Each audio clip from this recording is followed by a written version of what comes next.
আপনি কি জানেন, আজ থেকে প্রায় ২০ লক্ষ বছর আগে ভারতবর্ষে পা রেখেছিল এক বিশেষ মানব প্রজাতি, হোমো ইরেক্টাস। হ্যাঁ, এই ভিডিওতে আমরা জানব কিভাবে তারা এসেছিল, কেমন ছিল তাদের অস্ত্র, কেমন ছিল জীবনযাপন এবং কোন প্রমাণগুলো আজও মাটির নিচে লুকিয়ে আছে। মানব ইতিহাসের শুরুটা কিন্তু শুধু আফ্রিকাতেই সীমাবদ্ধ ছিল না। হোমো হাবিলিস ও পরে হোমো ইরেক্টাস আফ্রিকা পেরিয়ে ছড়িয়ে পড়েছিল চীন, স্পেন, ইন্দোনেশিয়া, এমনকি ভারতবর্ষেও। চীনের ঝৌকুওদিয়ান, স্পেনের বারাঙ্কো লিওন এবং ইন্দোনেশিয়ার মেজোরেটায় মিলেছে তাদের জীবাশ্ম ও অস্ত্রের প্রমাণ।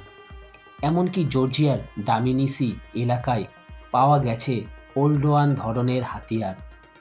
পাকিস্তানের সোয়ান উপত্যকা ও পাঞ্জাবের পাটোয়ার মালভূমিতে পাওয়া গেছে ২০ লক্ষ বছরের পুরনো প্রস্তর যুগের হাতিয়ার।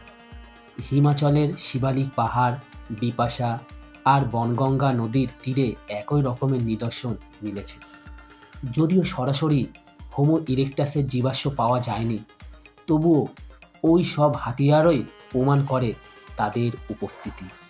হোমো ইরেক্টাস ব্যবহার করত আর্কিলিয়ান শিল্প ধারার হাত কুঠার, যা প্রথম তৈরি হয়েছিল আফ্রিকায়।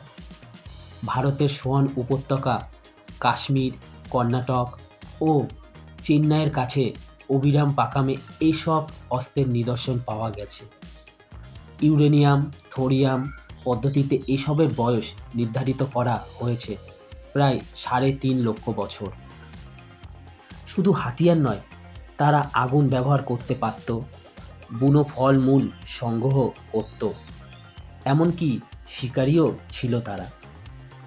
তাদের শরীর ছিল বলিষ্ঠ, মস্তিষ্ক ছিল উন্নত, আর ভাষার প্রাথমিক নিয়ন্ত্রণও ছিল তাদের মধ্যে। আর এই সব কিছুই তাদের করে তুলেছিল অন্য প্রজাতির চেয়ে উন্নত। নর্মদা উপত্যকায় পাওয়া এক প্রাচীন করটির ভগ্নাংশ আমাদের জানায় এক উন্নত হোমো ইরেক্টাস প্রজাতির অস্তিত্বের কথা। তার বয়স ১,৩০,০০০ বছরেরও বেশি। তারা ধীরে ধীরে আরও ছোট ও উন্নত হাতিয়ার তৈরি করতে শুরু করেছিল, যা ছিল পরবর্তী প্রস্তর যুগের সূচনা।